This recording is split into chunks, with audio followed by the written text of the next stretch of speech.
I knew something was wrong the moment her friends laughed. Not the casual, tipsy kind of laughter you hear over wine and pasta, but the sharp, cutting type that slices through a man's pride like glass. "Come on, Emily," her friend Lauren said, swirling her wine. "You could have done better. I mean, no offense, Daniel, but you're practical." The table erupted in another round of laughter.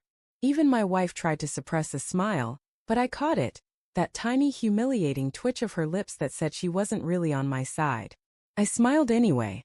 That's what you do when you've been insulted in front of the woman you love. You pretend you didn't hear it. You pretend your heart didn't just fracture quietly behind your ribs.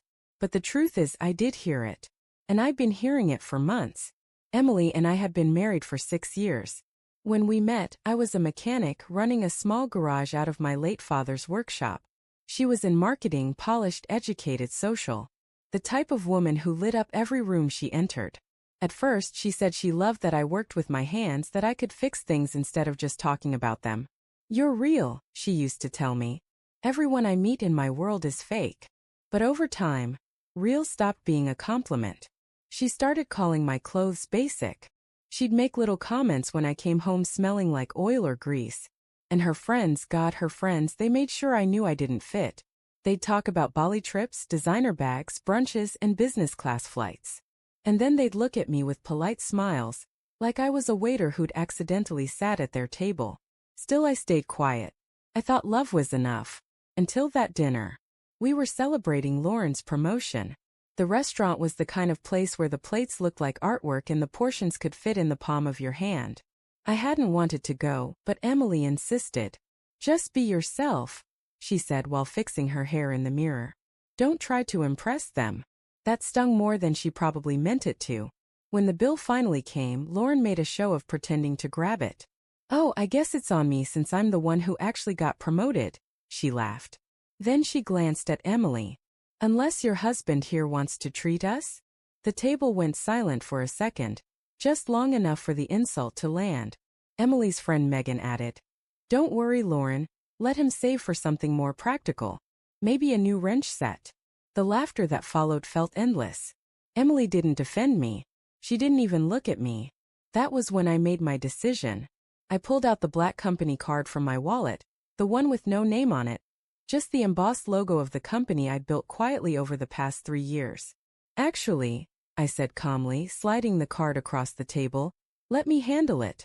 Lauren blinked. "Oh, Daniel, that's sweet, but—" "It's fine," I said, smiling just enough to look composed. "The company's paying."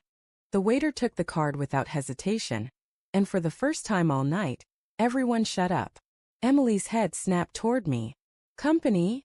she repeated softly, but I didn't answer. When the receipt came back approved, I signed it and pushed my chair back. "Congratulations again, Lauren," I said, standing. "Dinner's on the broke guy." We didn't speak the entire drive home. The silence was heavy, almost physical. When we pulled into the driveway, Emily finally said, "What was that supposed to prove?" "Maybe," I said quietly, "that I'm not the man your friends think I am." She scoffed. "You embarrassed me." I turned to her. "No, Emily. You embarrassed me. You've been doing it for months." She crossed her arms, staring out the window. "You're overreacting." That word, overreacting, lit something in me. I'd spent too long swallowing my pride to keep the peace. I got out of the car and went straight into my office. She followed. "Daniel," she said, her voice sharp, "what's this company card nonsense?" I looked her dead in the eyes. The garage has been doing more than fixing cars. 2 years ago, I partnered with a local logistics firm. We handle all their fleet maintenance now. Then they asked if I could expand. So I built a team, hired staff, opened 2 more branches. She blinked. You never told me that." "You never asked," I said. Her lips parted, but no words came out. For the first time I saw confusion in her face, maybe even guilt. But that lasted all of 5 seconds before her expression hardened again. "So what? You think money suddenly makes you better?" she said. "This isn't about the money, Daniel. It's about how you make people feel." I laughed bitterly. "You mean how I make your friends feel?" She didn't deny it. The next few weeks were a blur of tension and avoidance. She went out more often, girls' nights, work dinners, late campaigns. I didn't ask questions at first, but something in my gut twisted every time she left. Then one night, I got a text from my assistant. "Hey, I saw Emily at the rooftop bar downtown with a guy. Looked cozy. Sorry if I'm overstepping." My first instinct was to deny it. Emily wouldn't. She couldn't. But a few hours later, when she came home smelling like cologne that wasn't mine, I didn't need confirmation. A few days later, I drove to that same rooftop bar. Not to confront her, just to see for myself.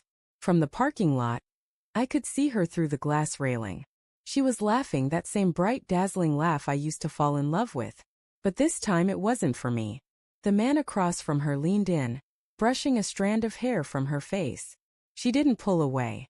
Something inside me shattered quietly, like ice breaking under pressure. I sat in my car for a long time, staring at the city lights, trying to feel angry, but all I felt was empty. That night when she came home, I was waiting in the kitchen. "How was work?" I asked. She froze. "Fine. Long day." I smiled faintly. "At the rooftop bar?" Her eyes widened. For a moment she looked guilty, then defensive. "You followed me?" "No," I said evenly. "Someone else did. Small world." She sighed, rubbing her temples. "Daniel, it's not what you think." "Then tell me what it is," I said. "Tell me why the woman who used to hold my hand now flinches when I touch her. Why the woman who used to call me her anchor now treats me like an anchor dragging her down." Her lips trembled, but she stayed silent. Finally she whispered, "I don't know when we stopped being us." I swallowed hard. "We didn't stop. You did." The next morning I left before she woke. I went to the office and spent the day signing over ownership of the company, to myself, legally separating it from any marital claim. Not out of spite. Out of survival.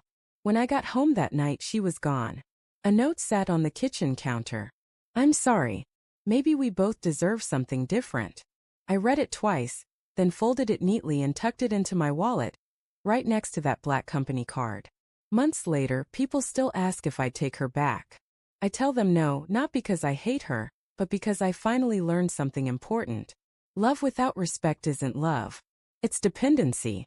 And the moment she let her friends laugh at me, she didn't just lose respect for me. She lost me. Still, every time I drive past that restaurant, I can hear the echo of her laughter.